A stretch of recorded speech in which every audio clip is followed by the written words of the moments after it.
What if everything you think you know about money is wrong? Not slightly off, not missing a few details, but fundamentally completely backwards. Because here's the uncomfortable truth that most financial advice never touches. Your relationship with money has almost nothing to do with math, and almost everything to do with the invisible psychological forces running quietly in the background of every single financial decision you make. And before you click away thinking this is going to be another surface level video about budgeting apps and cutting out your morning coffee, I promise you, what we're about to cover goes much deeper than that. We're talking about the hidden wiring inside your brain that was built for a world that no longer exists, and why that ancient wiring is quietly destroying your financial future right now.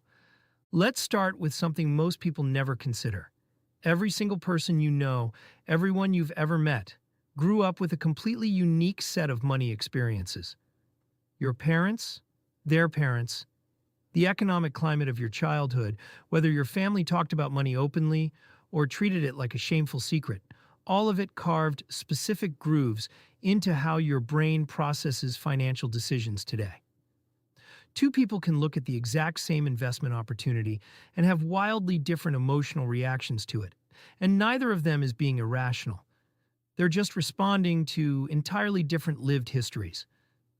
This is what makes money psychology so fascinating and so complicated. It's not universal. There is no one-size-fits-all framework, because your brain has been custom programmed by decades of specific, personal experiences that nobody else shares in exactly the same way. That person who seems reckless with money? They might have grown up watching their parents hoard every penny and still lose everything anyway. The person who seems almost pathologically cautious? They might have watched a family member's financial overconfidence destroy a household. Context matters enormously, and we almost never see it. Now here's where the psychology gets really interesting. Human beings were not designed by evolution to understand wealth. We were designed to survive immediate threats, to find food, to find safety, and to compete within small social groups. That's it. And the brain you're using to make your financial decisions today is the exact same brain that your ancestors used to avoid getting eaten by predators 50,000 years ago. It hasn't been updated. This creates some serious problems. One of the most powerful and destructive of these is something called loss aversion.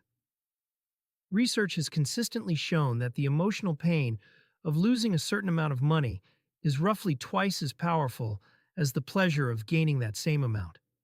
Losing $100 feels approximately twice as bad as gaining $100 feels good. Think about how deeply that distorts financial decision-making. People hold on to bad investments far longer than they should because selling would make the loss feel real. They avoid perfectly reasonable risks because the potential downside looms larger in their mind than an equivalent upside. They make choices based on avoiding pain rather than pursuing opportunity, and it costs them enormously over time. And then there's another psychological trap that works in the opposite direction, and it's equally dangerous.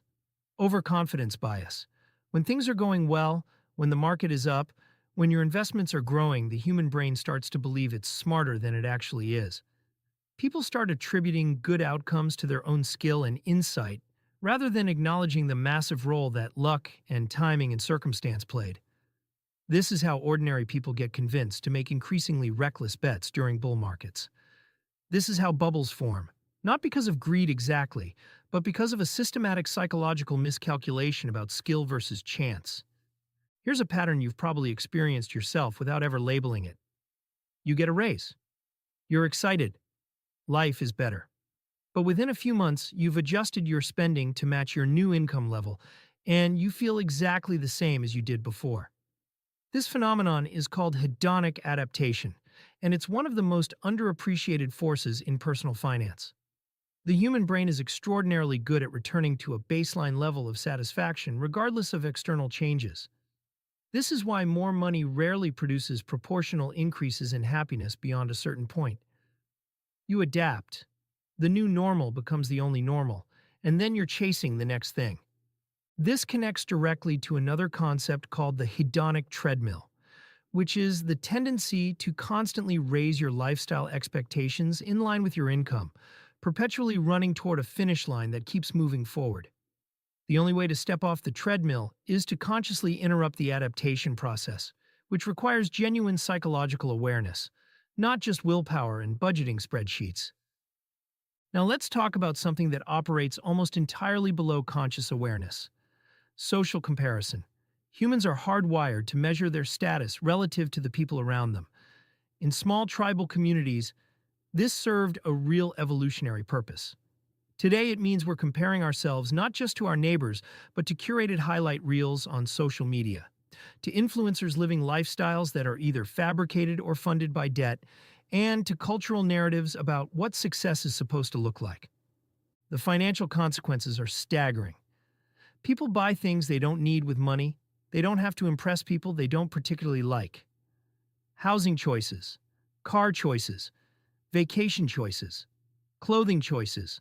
Almost every major consumption decision has a social signaling component that often outweighs the practical utility consideration. We are constantly performing wealth rather than building it, and the performance is expensive. So how do you actually break out of these patterns? Because awareness alone isn't enough. Knowing about loss aversion doesn't make you immune to it. Understanding hedonic adaptation doesn't automatically stop you from adapting. The psychology doesn't just disappear when you name it. The answer lies in building systems and environments that account for your psychological limitations rather than demanding superhuman willpower to overcome them. Automation is one of the most powerful tools here. When you automate savings and investments, you remove the psychological moment of decision. You never experience the pain of watching money leave because it's already gone before you can feel it. You're working with your brain's loss aversion instead of fighting against it. The money you never consciously possessed never triggers the same psychological resistance as money you hold in your hands and then release. Another critical strategy is deliberately curating your comparison environment. Spending less time consuming media that distorts your perception of what normal financial life looks like is genuinely one of the highest leverage moves available to you. Your brain can't help comparing, but you can control what it's comparing against. And perhaps most importantly, you need to develop a clear personal definition of what enough looks like for you. Not what society suggests it should look like. Not what the people in your social circle are projecting, but what actually constitutes a genuinely good financial life from your own honest internal perspective. This sounds simple. It is not simple. It requires substantial self-reflection and regular revisiting, because the target shifts as you grow and change. Here's the deeper truth that ties all of this together. The most successful financial lives are rarely built by the people who understood the most complex investment strategies or who found the most sophisticated tax optimization techniques. They're built by people who understood themselves, people who recognized their own psychological biases and designed their financial lives around their actual human nature rather than some idealized rational actor that doesn't exist. Your behavior with money is the single greatest predictor of your financial outcomes. Not your income, not your knowledge, not the sophistication of your strategy. Your behavior. And behavior is psychology made visible. The most important financial decisions you will ever make won't be about picking the right stock or timing the market perfectly. They'll be about whether you can stay patient when everyone around you is panicking, whether you can avoid overspending when your income rises, whether you can resist the social pressure to perform wealth rather than actually build it, and whether you can keep your brain's ancient survival instincts from sabotaging a financial strategy that requires thinking in decades rather than moments. Money is ultimately a mirror. It reflects back who you are under pressure, what you actually value versus what you say you value, and how clearly you can see yourself.